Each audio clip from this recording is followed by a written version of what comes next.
Yep, you're in the show. Everybody can see. I'll keep this on because tomorrow I'm going to use this. That's what Dave's using tomorrow.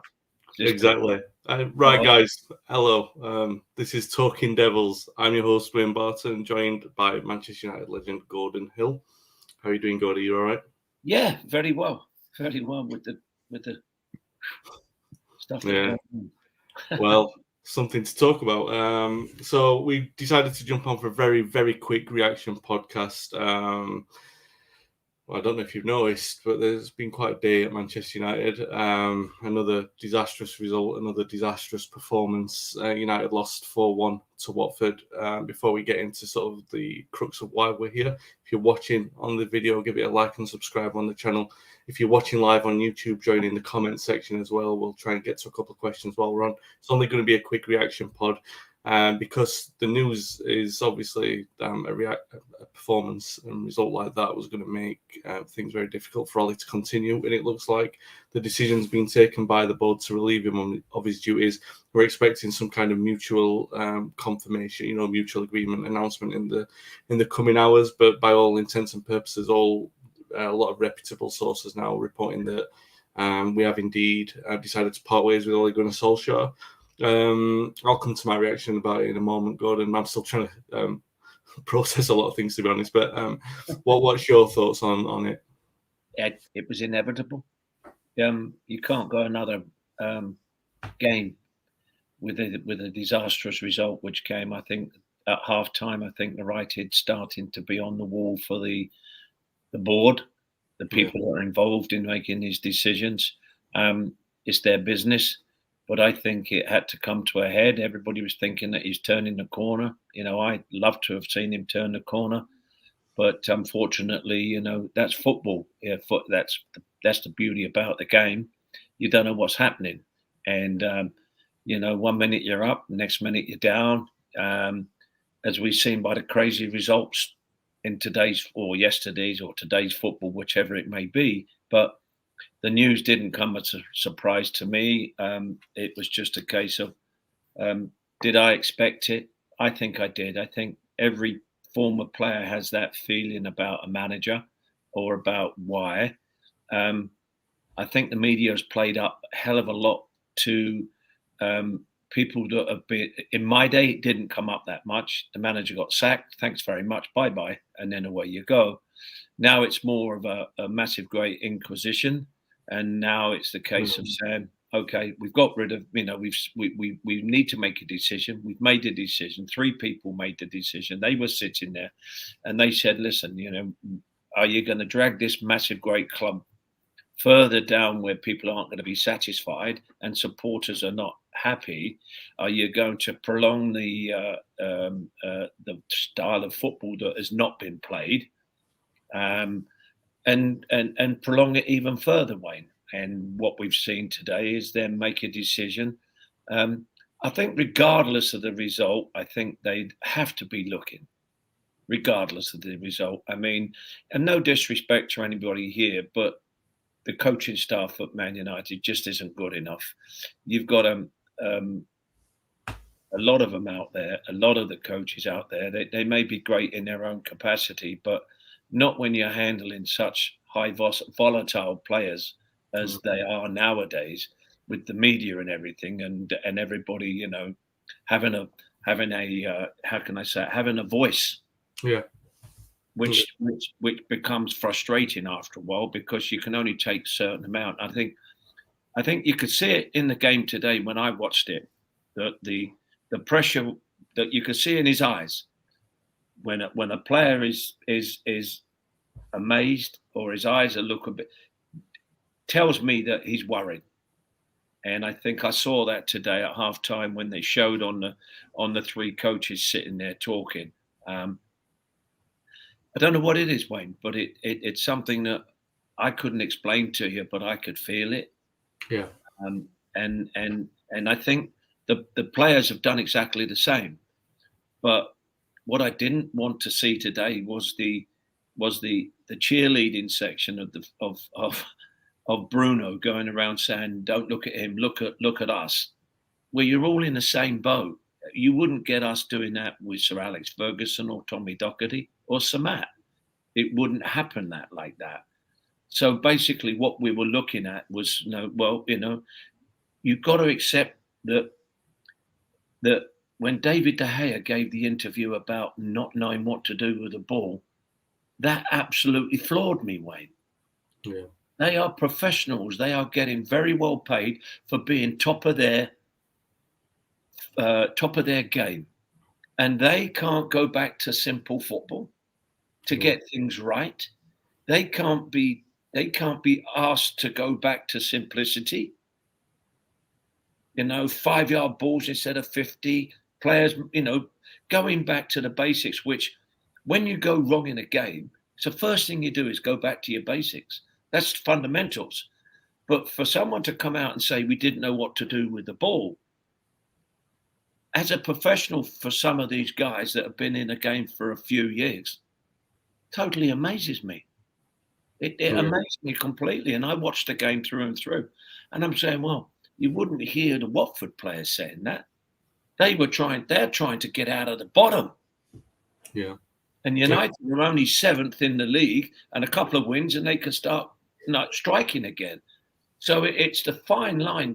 What is acceptable at Watford is not acceptable. Man United. Man United are top, Wayne. Man United, they've got to believe they're top.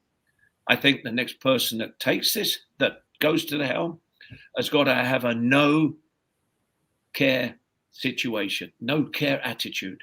I'm going in, I'm going to show them what I'm going to do, and I'm going to tell the players what I'm going to do. And this is what we're going to go for.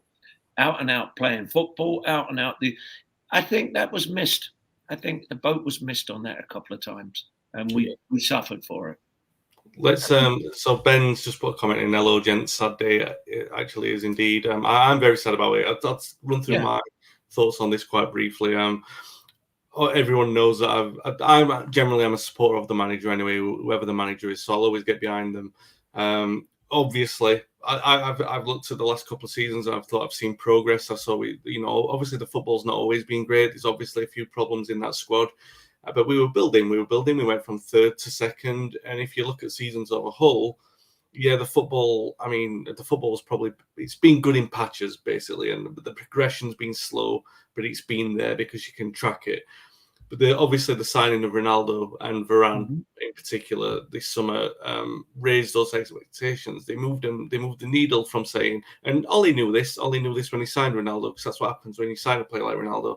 The expectation moved to now challenge him for the major trophies. Now that I still felt it was a little bit unrealistic with the squad that we've got, but that was the barometer nonetheless. And he knew that, because you don't sign one of the greatest of all time without expecting that needle to move.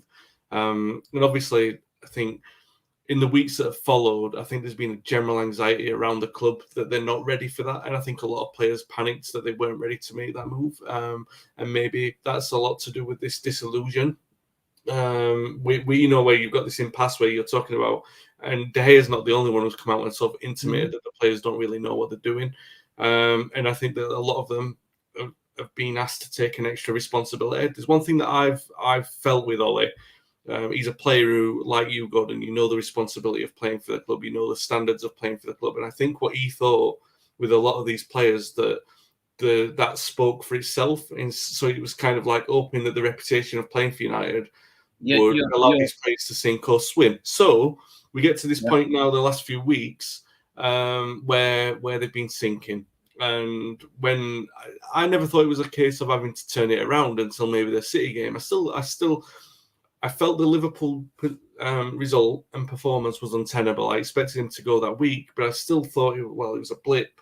Not a blip in terms of it's a one-off. It was a worrying sign. Like I said, I thought it should go. I don't think we can say a blimp because it's been coming. We've seen. Oh yeah. We've seen, it was. You're gonna. I saw it ages ago that once you start mucking around with your formation, once you start mucking about with your lineups, it's very hard to get that same situation and expect consistency from players. And me as a coach, as a manager, as a professional coach, I look at it and say, I can't get consistency out of players that aren't playing. Yeah. And so he's got a rod for his own back because he's got such a squad Who do you pick this week? Who do you pick? Did he do well in training? Did he not do well in training? Let's get, everybody talks about the new signings. Well, they haven't materialized. These new signings. Is it because they haven't got playing time? Or is it because they're just not in the picture? So there's a lot of factors that go behind it. But what I did find that there was no consistency to maybe a win. Yeah. And then carrying on with, the managers I play for, they would not change a side after it won. You don't change a winning side. That's what the word is. Now, today's football, you can change because you've got a big squad of, say, 24 players. But when I looked at it, it was the tactics and the other side of it that I looked at that weren't together. There was no idea. There was no plan. I mean, we've always known at United that we've been a 4-4-2 outfit with wingers that we go on the side or other players come on the side. We're looking at players like Motasaka, who thinks he's a winger, and Luke Shaw that think they're wingers. Wan-Bissaka, you mean? The right back? Yeah. They're trying to be wingers. They're not wingers. People, they take, I look at it. Mo Salah plays most of his time on the right-hand side, but he scores goals coming in. So everybody says we'll have players coming in. We had Mason Greenwood, superb player, great left foot. Is it used? No. You're looking at other players, Jadon Sanchez. We said this in an article a year and a half before he joined us, Wayne. He's got to learn to be able to play in the Premiership. This ain't the Bundesliga. Yeah. So what we've seen is young players coming into it, and now all of a sudden we've got a combination of veteran players, middle players, and young players. You've got Ronaldo there that can be the Messiah, so to speak, the master that can help the youngsters come into it and do very well indeed. I look at the squad that say, and we had Matic, and I looked and I went, Van der Beek could have done that. Van der Beek could have been in there, but my opinion and my point has nothing is irrelevant. They're going to do what they're going to do. So when I look at the situation in general, Wayne, what Ole's done, he's tried to build what he thinks is going to be a great squad. That great squad has got so many players that he's confused what his best lineup is. He can't get to that lineup. When he gets the result, he thinks, great. Then all of a sudden, it changes. And then we look, if you're not going to play me, Wayne, I don't want to be around. No matter how much I'm earning, I don't want to be around. I want to play consistent football. And what I do see is players going out there. Today, Martial, come on. He looked as though he wanted to go home. I didn't understand the off-time subs, to be honest. And I haven't understood his subs. So now that tells you the tactical side of it is not there, because I would never have done that in the first place, played him. But it was the same as bringing on Lingard as well. I mean, I've talked to a couple Jesse Lingard last week was spouted out. I watched the Sky Sports and Ole said, he's going to play. He's definitely going to get there. He's going to be doesn't play until, say, 15 minutes towards the end of the game. Now, Jesse Lingard goes to West Ham and has a fantastic time down there and recovers some of his form. Comes back. Now he's sitting amongst the rest of them. And if you look very closely at the bench, their faces aren't smiling. No. Gordon, let's just come to a couple of comments quick. For anyone watching this, me and Gordon will be on the show with Dave tomorrow, and we'll be talking about this in more detail. We just wanted to post a quick reaction to the news about Ole. Just a couple of comments, so we'll come to these as quickly as we can, Gordon. Michael Morris says, really interesting to hear your thoughts. Thanks for hosting this. No worries. I'd ask you, would you put most of the blame on the players for their lack of effort or fully on Ole? I'll just say, briefly, I think there's a share. I think there's always a share with that. And Ole, obviously, I think at the moment, because it's careering out of control, it's one thing losing as we did to City and Liverpool, but then when you see it happen against a team like Watford, who like they've been sitting ducks for most of the teams in the league, deeply concerning. And once the rot's set in, we've seen it before with different managers. We've seen it with Mourinho, with Van Gaal. You've got to make that. Unfortunately, like Gordon said right at the top of the show, it's football. That's when you've got to make the change. What would you say, Gordon? I mean, just quickly on that, the players or Ole? No, it's both of them. Both. Yeah. Ole should have taken control of this situation much earlier. Yeah, I mean, he said that as well with the players that he was bringing as well. Ben asks, didn't take control of it. There's no transparency in what he's doing. It's you don't know the lineup, and do we feel it? Yes, we feel it as players. Exactly that. What you're talking about the players feeling it. Is it the manager? Is it the players? No, it's both. They both go in. The manager tells the players exactly what he wants from them.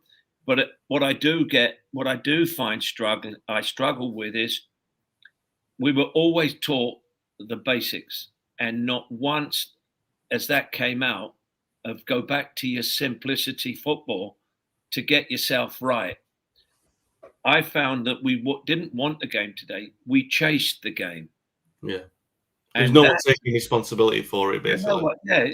No matter how you call it, simple terminology is 4 words, 4 letters or 5 letters. Not good enough, no want, no desire, going through the motions. That becomes part of a player. That becomes, well, I'll get it later. We saw some players didn't want to track back. We saw some players not picking up. It's both. It's come to a head where both the manager and the players have got to take the responsibility here. Players should look at it and say, tell you what, it may be the manager not doing this, but for me and my performance, I've got to go out there and show something. I've got, if something's going to happen, I've got to be part of it. I am not going to let my teammates down. And unfortunately, they're all pointing the fingers at each other. Ben asks a great question here. We all said Ole would live and die by the players he trusted. Sadly, they've let him down consistently when it mattered in the last 3 years. Yeah, Ben, if you've been reading what I've been writing, I've been saying that all along. My concern was he was putting a lot of faith in players, and it was either going to turn out brilliantly, but the track record suggested that it wouldn't. But he says Wilf McGuinness vibes very quickly. I think that's a very good shout. That he does feel Wilf took us to some semi-finals, but ultimately they had this sort of feeling where he didn't quite have the authority to command the big egos, the top players, and couldn't take United on. Maybe a little bit of luck in there as well. A lot of people. Well, if you look at it, Wayne, very simply, Samat had his influence over, and Wilf was just talking about that situation where he felt it. Yeah. Tommy Doherty killed that by not letting Samat have what he wanted and develop what he was going to do. So he had a very strong personality against what Samat was. Then all of a sudden we got this situation and people have asked me, with Sir Alex being around all the time, do we think that Ole has followed what Sir Alex has advised or talked about? Ole should be his own man. Ole should be there. Ole should make he says he doesn't, but you can see a mile away that he's not his own man. So I look at it and say that if I can see it as a former player, Wilf can see it as a former player, what do the players today think? Yeah. They must see it as well. Yeah. And I can guarantee you that I get frustrated here, and I'm 8,000 miles from the game, and I want to kick the dog. Excuse my, I'm not going to kick the dog, but not Cleo. No, I lost her 2 years ago. So basically, what I'm looking at is they're both to blame, both the players and the manager. The manager should have enforced what he wanted earlier and been stricter, not played favoritism with any player, because players will cost you your job. Yeah. So let's talk about players in this situation will cost him his job. So quickly to sort of wrap up this, it comes on to this point from Reece, and this is really the crux of the matter, what everyone will be wanting to know, really, and will be no different to that. But Reece is asking for our opinion on the next United manager. I think I just want to give a little bit of thought on the process that's led us to that moment, because really, like I said earlier, I thought it was untenable after Liverpool. So if they've had a month to think about, because everyone must have been looking at that and thinking, right, we've got to make a change. And my question, Wayne, to you from me is he's had nearly 2 weeks to sort something out. The board or Ole? Ole. Oh yeah, well, obviously whatever they've been working on, and they've come back and they've lost 4-1. Yeah. I rest my case on that one.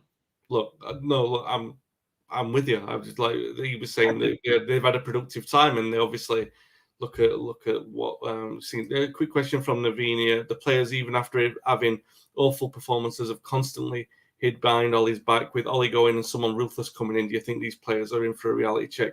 I don't, Naveen. Well, I know Gordon might think differently. I'll tell you why I don't. Is because I honestly think that Ole has been that smokescreen for them. And they've I'm not going to say down tools. I don't want to say that because it's too easy. But he's a convenient hiding place for them. Yeah, of course, because they're not getting questioned and their performances.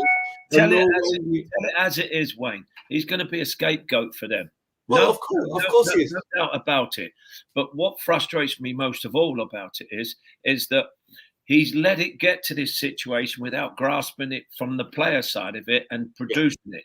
But getting himself stuck into that team, getting the tactical and the nous to be able to do it is completely different. You look at all I'm going to say, and no more, is look at all those staff, coaches, resumes.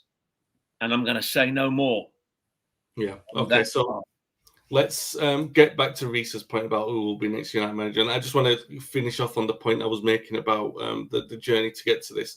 Like you said about what Ole's been planning to do. Well, what have the board been planning to do? Who have they been looking at? Who's the person now that's going to make us look in the next couple of weeks or the next few days, because they're going to make that decision soon. They're saying that Fletcher's going to be in charge for a Champions League game. So they're taking the next 2 or 3 games, the next 2 or 3 days to figure out what they're going to do with this.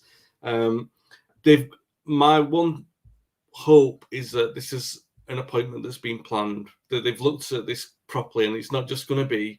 And I really don't know, because I don't want to start saying, like, I've made a couple of comments on social media about, maybe not this person, maybe not that person. I think reserve judgment until I see who it's going to be.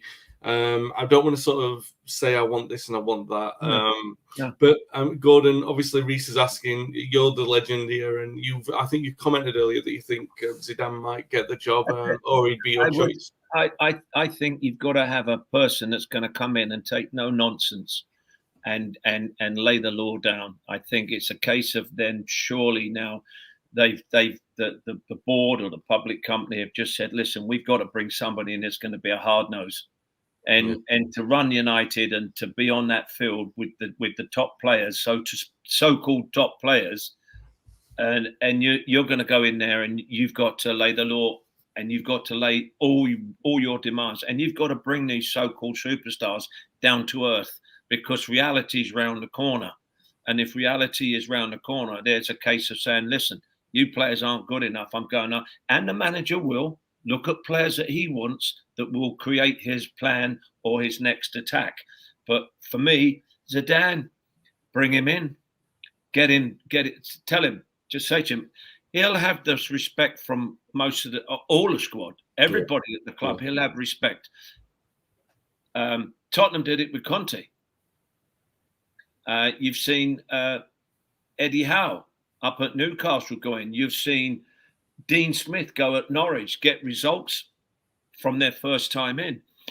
We need somebody united. We couldn't have a Dean Smith. We couldn't have a Steve Gerrard.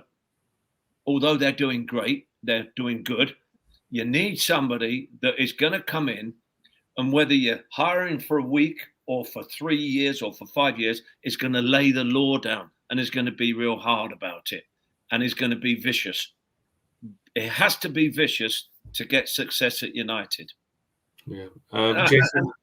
And I don't mean vicious in the way of like abusing everything. I mean in his decision. Ruthless. It needs to be ruthless. Ruthless. And to me, I see that. But hey, it's only me. Jason Prime says, surely being a public company, they must already have a replacement lined up. Well, they didn't with Jose Mourinho. And that's my big concern, is that when they fired Mourinho, even though it was the right decision, because that got even worse than this, it was still a risky decision to take when there wasn't an obvious replacement. And that's why I'm thinking, hopefully this time they've got an obvious replacement, because that's the thing that concerns I me. think before they make this replacement, I think they got to vet out all the staff that he's going to bring with the winning mentality. Oh yeah, that's another thing as well. The staff, there's going to need to be a change of staff. Yeah, they're going to have to buy into it. It's not a yes sir, no sir, because we're seeing that at the moment. And it's and they sit there, three of them, and I get so frustrated sitting on the bench, hand behind there, talking about something. I don't care what you talk about. We're looking at football. We want the football that we're used to seeing and playing. So why we better move this camera over there, or this player's not playing well? Just say it. I would just say it. He's not doing the job. Be honest. Be face to face with people. Not hide behind people. James, no, you're right, Gordon. James Glanville says lack of leadership throughout the club, far too many words and no action from supposedly key players. Yeah, that's endemic now in the club, and that's the James. That is spot on, mate. I'm telling you, there are too many chiefs and not enough Indians. Before we go, let's just have. I mean, we said earlier that me and Gordon are going to be on the show tomorrow with David. So David, giving him his formal name, Dave. So we'll just, before we, obviously there's going to be more information coming out between now and then, but this is like a reaction just to the news that Ollie's losing his job, and I just wanted to sort of end this this quick reaction really to sort of talk about. Well, first I'll give my thoughts, and I'll let Gordon give his. I want to sum up what I think of Ollie's reign. He came in when the club was really at a low. There was a lot of toxicity in that dressing room, and he, that football.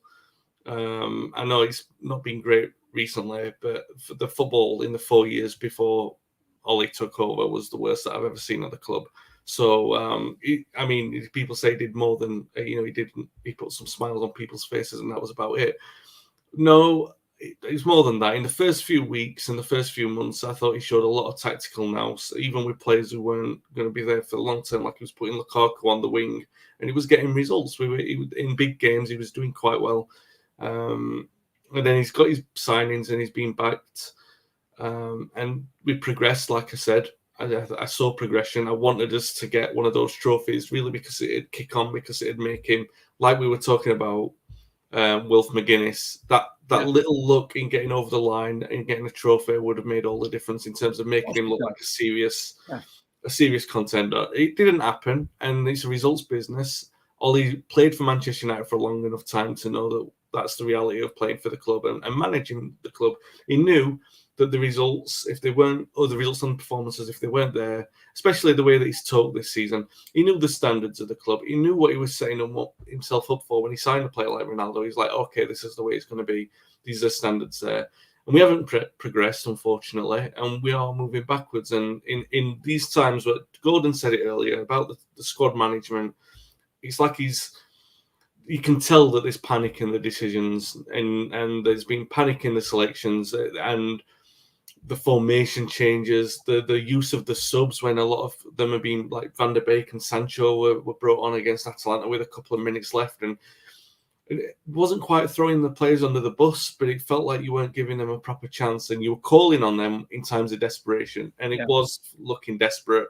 And unfortunately, this is it. Ollie, in this position, you don't sack the squad, you sack the manager. Unfortunately, for me, Gordon, it ain't going to be the first. It ain't going to be the first. It ain't going to be the last. Another manager bites the dust. Another manager gets a very, very, very good payoff. So it's no complaints. He give it his all. It didn't work. Say thank you very much, and move on.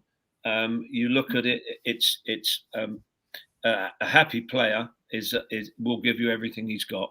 And it looks sometimes as though Ollie was their teammates rather than their boss. Yeah, would you say it's fair to say, in summary, that Again, we'll articulate this longer on the show with Dave tomorrow, but Mm-hmm. he did a decent job, but not a successful. Ollie got his apprenticeship very early then into what it's like to be at the top club. You learn it in different clubs on his way through. I mean, he learned it at Cardiff City that you can't in this game afford to go down. And especially, but when you come to, say, for instance, from Cardiff mould to Man United, it's a different world. And you're put in that different world. And the scrutiny is on you. Man United, the scrutiny was always on him. He sorted it out with a bit of settlement, got a few games under his belt.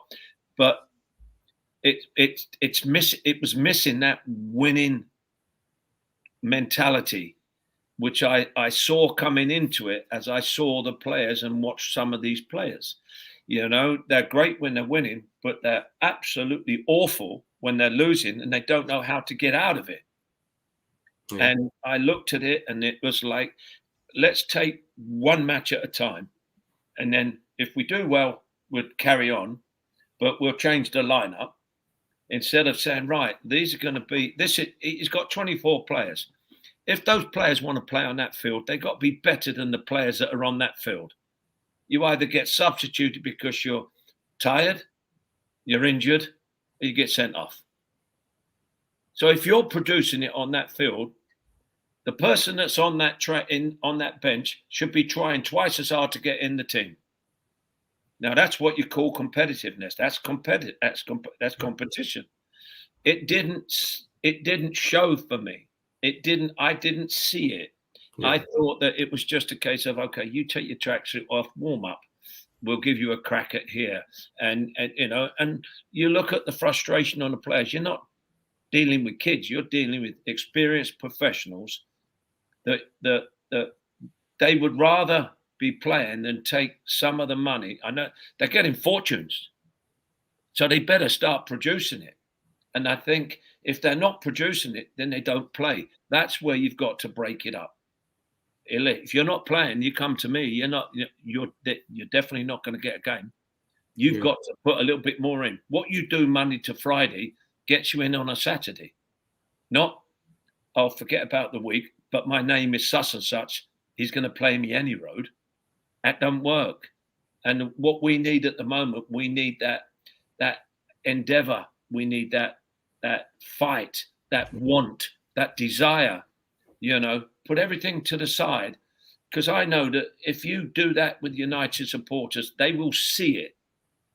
And they will know which way you're going. Even if you may not have the full extent of what you want to do, they can see that you're trying to get there.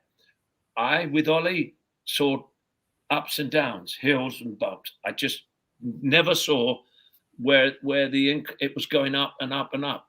The players to me were regressing. Every time it looked like it was going up, we got a big bump. And then if you look at the players, they're regressing. Yeah. And then they start to talk. And then the worst thing you do is when they get in the changing rooms. I can tell you, when you're sitting in the changing room, you've got stuffed. There's nobody more upset than the players themselves. But this has happened too many times. And now what's happening is the fingers are being pointed. You're getting people. So basically, he's done what he could. He's come to his level. Yeah, that's his level. Bless him. And as I said, if it's true what they say, then you're going to bring in somebody that with a don't care attitude. I want to win, because that's what Man United want again. Don't care attitude. I want to win. I'm going to go at City. I'm going at Liverpool. I'm going at Chelsea. I'm going to Stamford Bridge for a result. That's what the club and the supporters want. Yeah, they don't mind you being beaten, Wayne, providing you put up a good fight for it. Yeah, and I'm afraid we've seen too many Joe Blows come along and say, yeah, okay. And don't forget, which I make a big point in, they paid a lot of money for players that are average. Yeah. A lot of money. And now we're seeing, can they really play? Can they really step up? because being a Man United player and being a Brentford player, two different worlds. Might be in the same league, but I can tell you, it's a different world. Playing like Brentford would be a step up at the moment, but it is what it is. I hope they do, because the next guy, if they'll find out, players will find out the softness of the manager very, very quickly. Whoever that may be, by the way, we're talking about it's going to be. I don't know. Could be somebody that they've had lined up. But you've got three people making a decision. They better make sure that all that backroom staff that he wants to bring has got the same mentality as the front man, because otherwise you're just going to get friction again and again and again. But it's a non-worry. It's for me, it's a non-care attitude, so to speak. I'm in there. You've hired me to do a job, and I'm going to get it, and I'm going to hurt people on the way. Yeah, that's it. That's it for this. Me and Gordon will be back tomorrow with Dave to talk about things. As we, Dave will have some questions for us, and things will be a little bit more clear. If you want my thoughts on the match earlier, they're on the website, talkofthedevils.co.uk. If you've enjoyed watching this, please give it a thumbs up and subscribe. I really appreciate everyone to join in the conversation tonight. I know it's late, but I thought we'd join on and get a little bit of a reaction here, because I know that people would like to hear United Legends' thoughts, and I wanted to hear Gordon's thoughts. It's always good to talk to him. If you've been watching, give us a like and subscribe. If you're listening back on the audio podcast, please give us a rating and review. And we'll be back tomorrow, me and Gordon, to talk about anybody, any questions that you want to ask, please ask them. Don't sit back. You've got some, if you don't agree, then please let us know, because your opinions, everybody's got an opinion, and I value the opinions, and I'll give you my opinion. I'm straight, I'm honest, I'm straight to the point. But today was a sad day for a lot of people. For me, I'm afraid to say it's football, and that's the way the cookie crumbles, isn't it? I think it will always be that way, because I've had some great managers and I've had some poor managers. So make out what you want. I agree with Gordon. Sad day for Manchester United. It'll continue to be a sad 24 hours, and we'll be back within that 24 hours to talk about it a little bit more. Thanks for listening. Thanks for watching, guys, and we'll be back tomorrow.